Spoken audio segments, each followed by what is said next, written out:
برج الدلو عن طريق التاروت. نقول بسم الله ونسحب لك يا برج الدلو.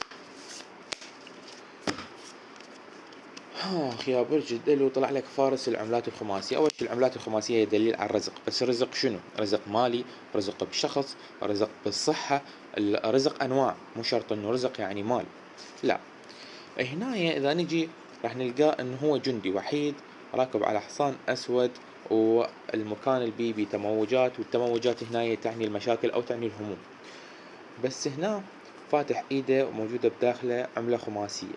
يعني هنا يا برج الدلو دليل بطاقتك تقول إنه أنت تمر بمشاكل وهموم، وهاي المشاكل والهموم حلها كلها موجودة يم شخص موجود بحياتك، وهذا الشخص موجود بين إيديك.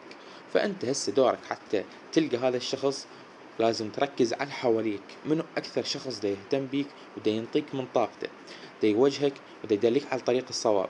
هذا الشخص لازم تتمسك بيه إيش قد ما تقدر، لأن هذا الشخص دا يحاول أنه يقدم لك كل ما يطلع بإيده حتى يخليك تندل طريقك وما تكون لوحدك. تحياتنا لبرج الدلو، وانتظرونا بباقي الأبراج.